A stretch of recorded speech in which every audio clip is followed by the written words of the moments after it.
Everybody, तो हम पढ़ रहे थे मॉडर्न हिस्ट्री स्पेक्ट्रम की किताब। हमने स्टार्ट किया है। तो अब तक हमने पहला लेसन पढ़ा यूरोपियों का आगमन, और फिर हमारा दूसरा लेसन ब्रिटिश विजय के समय भारत की स्थिति।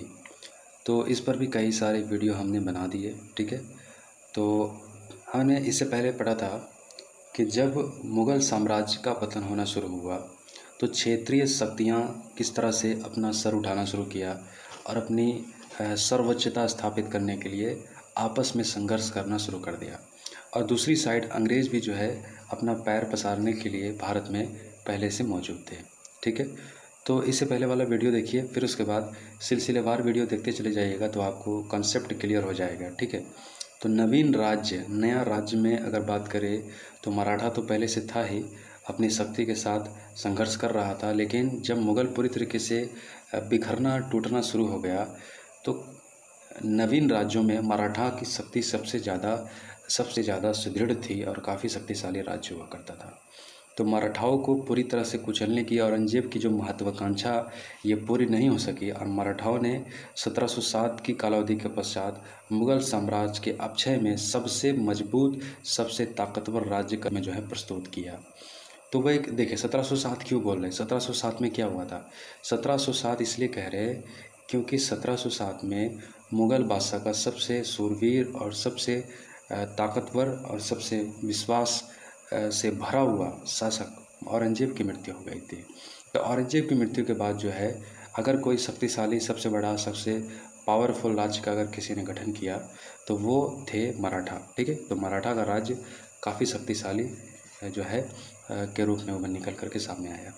तो एक ऐसी शक्ति में से था जो अखिल भारतीय शक्ति के तौर पर मुग़ल को प्रतिस्थापित कर शून्य को भर सकता था। यानी कि अगर मराठा के बारे में अगर बात करें तो ये एक बात तो आपके दिमाग में क्लियर रहनी चाहिए कि अगर मराठा अपने आप को इस्टेब्लिश करना चाहता, अगर वो चाहता कि पूरे भारत में एक छत्र अगर हुकूमत करना है, तो मराठा के अंदर ये काबिलियत थी, इतनी शक्ति थी मराठा के अंदर कि वो चाहता तो मुग़ल का स्थान ले सकता था।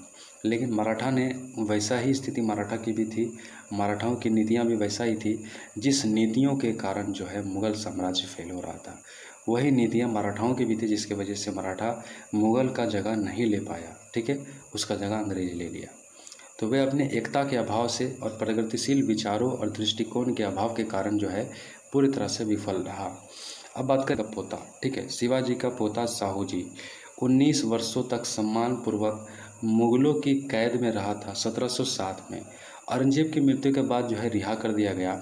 साहू और ताराबाई उसकी ताई के बीच 1714 तक खुला संघर्ष चलता रहा। देखिए साहू की लड़ाई, मतलब देखिए ये साहू कौन है, ये साहू है शिवाजी का पोता। ये 17 साल तक जो है औरंगजेब की कैद में रहा, बहुत ही सम्मानपूर्वक इज्जत से इसको रखा गया था।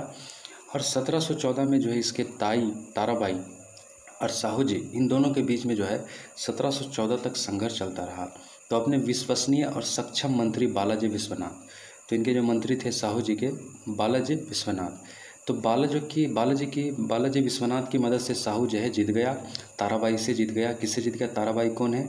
ये ताराबाई जो है इन्हीं के बीच में जो है इन्हीं घरानों में से है जिसके साथ जो है साहू का संघर्ष चला था। वो जो है गद्दी पर आसीन होने के लिए जो है जा रही थी। तो 1714 तक खुला संघर्ष चलता रहा और बालाजी विश्वनाथ की सहायता से जो है साहू जीत गया। तो 1713 में साहू ने बालाजी को पेशवा या प्रधानमंत्री बना दिया। अब साहू ने क्या किया, चूँकि साहू उतना सक्षम था नहीं शासन करने के लिए, तो इसने क्या किया, अपने मंत्री को ही जो है पेशवा बना दिया, ठीक है। अब पेशवा बना दिया तो यही पेशवा देखिएगा आगे चल करके पूरी तरीके से पूरे मराठा सम्राट को कंट्रोल कर लेगा, यही पेशवा। यानी कि जो नेता साहू जी का ये बनाया गया था जो प्रधानमंत्री, तो ये पेशवा के रूप में जो है इसको जो है साहू ने इसको जो है गद्दी प्रदान कर दी। तो उसे स्वयं प्रशासनिक अनुभव नहीं था, तो नए पेशवा ने तेजी से मराठा सरदारों और महाराष्ट्र के अधिकतर हिस्सों पर साहू एवं अपने नियंत्रण को सुदृढ़ किया और उसने मुगल दरबार के संघर्षों और आंतरिक कमजोरियों को लाभ और सुदृढ़ और शक्तिशाली बनाया। तो साहू ने जो पेशवा का पद जो है अपने मंत्री को जो सौंपा, तो ये पेशवा ने क्या किया, पूरी तरीके से कौशल प्रशासनिक कार्रवाई की और फिर जो है अपने को सुदृढ़ किया मुगल की कमजोरियों का फ़ायदा उठाते हुए। उसने मुगल दरबार के संघर्षों और आंतरिक कमजोरियों का लाभ उठाया था और ख़ुद को शक्तिशाली बनाया।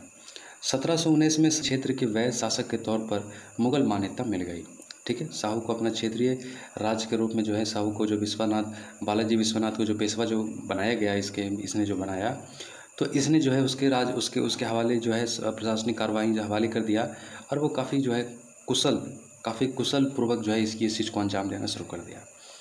तो ये चीज़ें शुरू हुई जो है मतलब सैयद बंधुओं के साथ समझौता किया साहू ने कि हमारा क्षेत्रीय स्थिरता जो है बनी रहनी चाहिए, हमारी क्षेत्रीय संप्रभुता आप बनाए रखिए, बाकी और हम कुछ नहीं चाहते। तो साहू के परिवार के लोगों से रिहा किया गया तथा 6 मुगल प्रांतों जैसे बीदर, बरार, बीजापुर, गोलकोंडा, औरंगाबाद तो और खानदेश, चौथ और सरदेशमुखी वसूलने का अधिकार मराठाओं को प्राप्त कर लिया। मराठाओं को प्राप्त हो गया, मतलब इनको जो है ये इतना, मतलब देखिए इनको क्या था, चौथ और सरदेशमुखी क्या था, एक तरह का टैक्स था जी, ठीक है। तो ये टैक्स जो है यहाँ तक इनको वसूलने की अधिकार दे दी गई है। सैयद बंधुओं जो कि जो है कठपुतली की तरह जो है भाषा को इस्तेमाल कर रहा था, जबकि पूरा सत्ता का केंद्र बना हुआ था।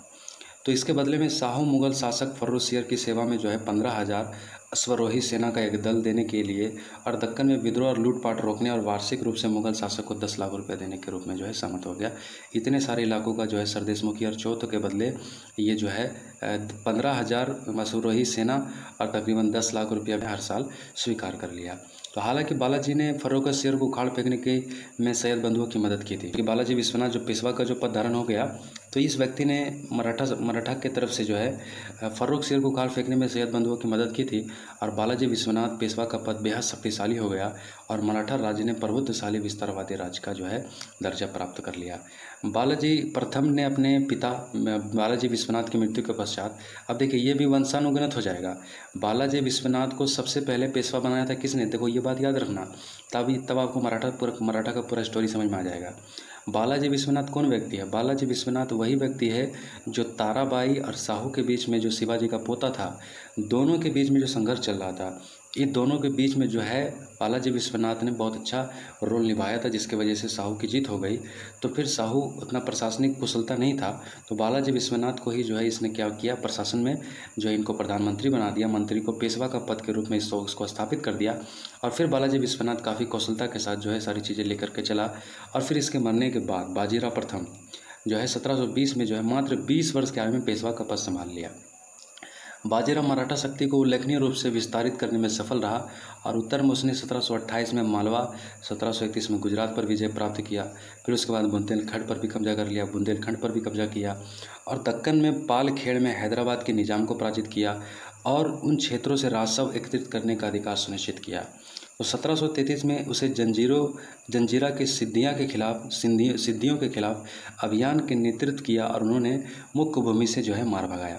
बाजीराव ने 1737 में दिल्ली पर छापा मारा और मुगल शासक ने निजाम से मदद करने को कहा, लेकिन निजाम को भोपाल के पास फिर से पराजित कर दिया गया और संपूर्ण मालवा और नर्मदा तथा चंबल के बीच के क्षेत्र बाजीराव को सौंपने को बाध्य किया गया। निजाम को मराठाओं को युद्ध की क्षतिपूर्ति भुगतान करने को देखेगा। अब देखिए ये पेशवा जो है बाजीराव प्रथम जो है किस तरीके से खुद को एक्सपेंड कर रहा है ना, खुद को जो है विस्तार कर रहा है। तो कहा गया था दक्कन प्रांतों में चौथ सरदेशमुखी वसूलने का अधिकार के अतिरिक्त अनुदान देने को बाध्य किया। मतलब अब देखिए मराठा इतना शक्तिशाली है, अब दिल्ली के क्षेत्र पर भी जो है अपना कंट्रोल करने की कोशिश कर रहा है बाजीराव प्रथम, और जो है दक्कन के ऊपर भी जो है लगातार हमले कर रहा है, 2 बार निजाम को भी हरा दिया। तो इस प्रकार 1740 तक जब बाजीराव की मृत्यु हो गई, देख रहे हैं मतलब बालाजी विश्वनाथ का बेटा बाजीराव प्रथम की जब मृत्यु हो गई 1740 में, तो मराठा केवल क्षेत्रीय शक्ति नहीं रह गया था, अपितु एक बहुत बड़ा साम्राज्य का दर्जा प्राप्त कर लिया था। तो बालाजी बाजीराव अब इनके जगह पर जो है आ गए नाना साहब के नाम से जाने जाते थे बालाजी बाजीराव। 1740 में यानी कि बाजीराव प्रथम के बाद जो है बालाजी बाजीराव ने 1740 में पेशवा बने और फिर 1761 तक जो है इन्होंने शासन किया। तो वह अपने पिता के सही उत्तराधिकारी सिद्ध हुए और 1749 में राजा साहू की मृत्यु हो गई। देखो राजा साहू को पहचानना, यह राजा साहू शिवाजी का पोता है। ताराबाई के साथ जो लड़ाई चल रही थी तो बाजीराव विश्वनाथ ने इसकी मदद की थी और फिर ये जीतने के बाद इनको पेशवा बना दिया था। फिर बाजीराव विश्वनाथ का बेटा बाजीराव प्रथम, फिर बाजीराव प्रथम का बेटा फिर बालाजी बाजीराव को हम देख रहे हैं, जो 1749 में जो है साहू की मृत्यु के बाद फिर क्या हुआ, बालाजी मराठा राज्य के वास्तविक और व्यवहारिक शासक बन गया। बालाजी फिर कौन बन गए? बालाजी बाजीराव। ये जो है मराठा के सबसे व्यवहारिक और वास्तविक शासक बन गए जब शाहू की मृत्यु हो गई। तो उन्होंने पूना पेशवा का मुख्यालय में सरकार को स्थानांतरित किया और मराठा शक्ति का विस्तार तीसरे पेशवा के अंतर्गत भी निरंतर जारी रहा। बालाजीराव के अंतर्गत मराठा शक्ति ने मालवा, गुजरात, बुंदेलखंड के क्षेत्रों पर नियंत्रण करके मध्य भारत पर नियंत्रण कर लिया और दक्षिण भारत पर पारस्परिक रूप से आसानी से नियंत्रण कर लिया गया। बाजीराव के नेतृत्व में मराठा शक्ति ने उत्तरी भारत की ओर कूच किया और दिल्ली दरबार में मराठा प्रभाव को स्थापित किया। इमामुद मुल्क को मराठाओं को मौन समर्थन से मुगल दरबार में वजीर बना दिया गया और वास्तव में मुगल सिंहासन के पीछे की शक्ति बन गए थे। बालाजी बाजीराव ने जल्द ही पंजाब को भी अपना नियंत्रण में कर लिया, जिस पर उसी समय अहमद शाह अब्दाली का सहायक शासन कर रहा था। ठीक है, पंजाब पर उस वक्त अहमद शाह का जो है अहमद शाह अब्दाली का सहायक कोई शासन कर रहा था। तो इसके परिणाम स्वरूप मराठा और अफगानों के बीच जो है झगड़े का जन्म हुआ। अब देखिए, ये जितने भी अब जो पेशवा का जो भी रूप धारण कर रहा था, तो ये ज़्यादा से ज़्यादा जो है अपना राज्य को जो है फैला रहा था। तो इसके वजह से देखिए यहाँ पर अब इसी की वजह से इनका पानीपत का युद्ध हो जाता है। तो अब्दाली के साथ, जो कि पंजाब में जो है इनका जो है, जब मराठा ने जब उस पर नज़र उठाया पंजाब के ऊपर, जहाँ पर अहमद शाह अब्दाली का जो है सहायक उस पर शासन कर रहा था, तो फिर क्या हुआ, मराठा और अब्दाली के बीच में जो है सीधा जो है भिड़ंत होना शुरू हो गया। तो 1761 में पानीपत के युद्ध के रूप में इसका जो है हम पढ़ते हैं इसके बारे में कि इस पर जो है लड़ाई शुरू हो गई। 14 जनवरी 1761 को दोनों सेनाएं ऐतिहासिक स्थल पानीपत में एक दूसरे के सामने खड़ी हो गई और मराठा सेना का अफगान की सेना के सामने कोई मुकाबला नहीं था। ठीक है, और मराठा भी काफ़ी शक्तिशाली था, लेकिन अफगान सेना के सामने इसका कोई मुकाबला ही नहीं था। तो जैसा कि अफगान सेना पश्चिमी तट पर परिसरचित थी, सेनापति विश्वराव, पेशवा का छोटा पुत्र सदाशिवराव भाऊ, पेशवा का चचेरा भाई, मतलब जितने भी सूरवीर थे, शहीद युद्ध में लगभग जो 28,000 मराठा सिपाही मारे गए। सारे सूरवीरों के साथ जो है अब्दाली के साथ, अफगान के साथ जो लड़ाई हो गई, पानीपत अहमद शाह अब्दाली के साथ जो लड़ाई हो गई थी, इस लड़ाई में तकरीबन मराठाओं का जो प्रकाष्ठा था ये बुरी तरीके से धक्का लगा। पेशवा की करारी हार की खबर सुनकर स्वयं काफ़ी जो है समय तक जीवित नहीं रह पाए, पेशवा जो है काफ़ी समय तक जीवित नहीं रह पाए। अब पानीपत का युद्ध नकारात्मक रूप से जो है निर्णायक रहा और पानीपत के युद्ध में पराजय मराठाओं के लिए विध्वंस साबित हो गई, जिनके कारण अखिल भारतीय साम्राज्य के स्वप्न को चकनाचूर कर दिया। जिस तरीके से जो है पेशवा पूरे भारत में छा रहा था और अपनी काबिलियत, अपनी ताकत के दम पर पूरे भारत के ऊपर कंट्रोल करने की कोशिश कर रहा था, लेकिन अब्दाली से टकराने के बाद जो इनकी जो शक्ति का जो ह्रास हुआ, चकनाचूर हुआ, अब अंग्रेज़ों को पूरा रास्ता जो है क्लियर हो गया। तो जैसा कि वह अपनी सेना के मुख्य लोगों के साथ साथ राजनीतिक प्रतिष्ठा भी खो चुका था और ऐसा प्रतीत हुआ कि साम्राज्य अहमद शाह अब्दाली के गिरफ्त में आ चुका था। तो अब्दाली ने पूरी तरीके से जो मराठा को चकनाचूर किया और फिर उसके बाद ऐसा लगने लगा कि अब पूरे भारत पर जो अब्दाली का शासन होने वाला है। लेकिन अब्दाली तो एक लुटेरा टाइप का आदमी था, तो इसका शासन करने में कोई दिलचस्पी नहीं थी। लेकिन अब यह तय कर दिया गया था कि अब भारत के ऊपर कौन शासन करेगा। ठीक है, तो अंग्रेज़ों के लिए जो है यह रास्ता क्लियर हो चुका था। ये सारी गतिविधियाँ अंग्रेज़ जो है वॉच कर रहा था। तो देख सकते हो किस तरीके से इतिहास कितना इंटरेस्टिंग चीज़ है। इंसान को बहुत ध्यान से जो है इतिहास के पन्नों को पलट कर पढ़ना चाहिए। काफ़ी इबरत की चीज़ें यहाँ पर भी जो है देखने को मिलती है। ठीक है, तो नेक्स्ट वीडियो में हम फिर आपको आगे बताएंगे। Thank you.